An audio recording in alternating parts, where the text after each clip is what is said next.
അസ്സലാമു അലൈക്കും വറഹമത്തുള്ള. ചന്ദനം ചാരിയ ചന്ദനം മണക്കും, ചാണകം ചാരിയാലോ ചാണകം മണക്കും. നമുക്കെല്ലാവർക്കും അറിയുന്ന, പരിചയമുള്ള, അർത്ഥവും ആശയമൊക്കെ അറിയുന്ന ഒരു പഴഞ്ചൊല്ല അല്ലേ? ചാരിയത് മണക്കും എന്ന് വേറെ രീതിയിൽ പറയാം. എന്താ അതിൻ്റെ ഉദ്ദേശം വരുന്നത്?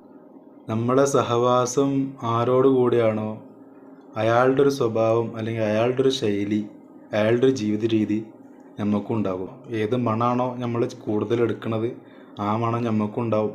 എന്നാൽ അതിനൊരുപാട് വിശദീകരണമൊന്നും തരേണ്ട. നമ്മളെ ചുറ്റുപാടിലുള്ള ആളുകളിലേക്കൊന്ന് നോക്കിയാൽ മതി. ചില ആളുകൾ നിങ്ങൾ ശ്രദ്ധിച്ചിട്ടുണ്ടാവും, അവർ അധിക സമയത്തും പള്ളിയുമായി ബന്ധപ്പെട്ട് പരിപാടികൾക്കൊക്കെ അവർ സജീവമായിട്ടുണ്ടാവും. അതിനൊരുപാട് ഓതാൻ പഠിച്ചവരോ അല്ലെങ്കിൽ നിസ്കാരം മദ്രസയിൽ കൂടുതൽ പഠിച്ചതോ അങ്ങനെയൊന്നുമല്ല. അവരെ ശൈലി എങ്ങനെ ആയിരിക്കും? അവർ നല്ല നല്ല പരിപാടികൾക്കൊക്കെ ഇങ്ങനെ പങ്കെടുത്ത് നല്ല ആളുകളോടൊക്കെ ഇങ്ങനെ ഒരു ബന്ധം പുലർത്തിക്കൊണ്ട് അതിനൊക്കെ ഇങ്ങനെ സജീവമായിട്ട് നിൽക്കും. അപ്പം അങ്ങനത്തെ ആളുകളെ നമ്മൾ കണ്ടാൽ തന്നെ നമുക്ക് അറിയാം.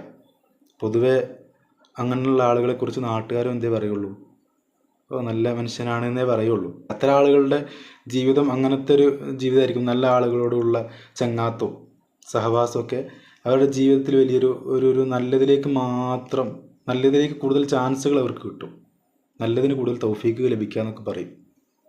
നേരെ മറിച്ച് തിരിച്ചൊന്ന് ആലോചിച്ച് നോക്കിയാൽ, ഇപ്പം ചില ആളുകൾ ക്ലബും പിന്നെ മറ്റ് പരിപാടികളൊക്കെ ആയിട്ട് അങ്ങനെ സജീവമായിട്ട് കഴിയുന്ന ആളുകളുണ്ടാവും. അല്ല, അതൊന്നും വേണ്ടെന്നല്ല കേട്ടോ പറയുന്നത്, അതും വേണം. പക്ഷെ അത് മാത്രം സജീവമായിട്ട് കൊണ്ടുപോകുന്ന ആൾ, അത്തരത്തിലുള്ള ആളുകളുടെ ജീവിതം ചില ആളുകൾ പള്ളീൻ്റെ ചിറിയിലുണ്ടാവും.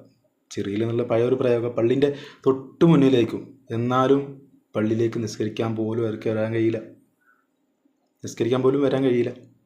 അതിനൊരു മനസ്സ് വരണമല്ലോ, മനസ്സിലങ്ങനെ തോന്നണമല്ലോ, നിസ്കരിക്കണം, അതാ ബാങ്ക് കൊടുക്കുന്നുണ്ടല്ലോ, അപ്പോൾ നിസ്കരിക്കണമല്ലോ എന്ന തോന്നൽ പോലും അത്തരത്തിലുള്ള ആളുകൾക്ക് വരില്ല. ആരുമായിട്ടാണ് അവരുടെ ചങ്ങാത്തം കൂടുതലുള്ളത്, അവരുടെ സ്വഭാവമായിരിക്കും നമ്മുടെ ജീവിതത്തിലുടനീളം, നമ്മുടെ ജീവിത ശൈലിയിൽ ആ ഒരു ശൈലിയായിരിക്കും നമ്മുടെ ജീവിതത്തിൽ ഉണ്ടാകുക എന്നർത്ഥം. അപ്പം ഇങ്ങനെയുള്ള ആളുകളെ ചിലപ്പോൾ പള്ളിയിലേക്ക് നമ്മൾ നിർബന്ധിച്ച് ഇപ്പോൾ കൊണ്ടുപോയി ഏതെങ്കിലും ഒരു അത്യാവശ്യ ഘട്ടങ്ങളിൽ വെച്ച് അവർ പള്ളിയിലേക്ക് എത്തേണ്ടി വന്നു, അപ്പോൾ പള്ളിയിൽ എന്തെങ്കിലും പരിപാടി എടുക്കണം എന്നാൽ കൂടാൻ പറ്റുമോ? അങ്ങനത്തെ ആളുകൾക്ക് അതും ഒരു പ്രയാസമായിരിക്കും. ഇനി അഥവാ നമ്മൾ പിടിച്ച് നിർബന്ധിച്ചിരുത്തിയാൽ കൂടി മറ്റേ അട്ടേനെ പിടിച്ച് മേത്തേക്ക് കിടത്തുക എന്നുള്ള പ്രയോഗം ഉണ്ടല്ലോ, അതുപോലെ ആയിരിക്കും അത്തരത്തിലുള്ള ആളുകളിൽ ഉണ്ടാകുക മാനസികാവസ്ഥ. അപ്പോൾ നമ്മൾ എന്ത് ചെയ്യണം? നല്ല ആളുകളുമായി സഹവസിക്കുമ്പോൾ നല്ലൊരു സ്വഭാവമാണ് നമുക്ക് നമ്മുടെ ജീവിതത്തിൽ ഉണ്ടാകുക. അത് തന്നെയാണ് മഹാനായ സൈനുദ്ദീൻ മഖ്ദൂം റളിയല്ലാഹു അൻഹു ഹൃദയം നന്നാവാനുള്ള മാർഗമായിട്ട് പറയുന്നത്. മുജാലസ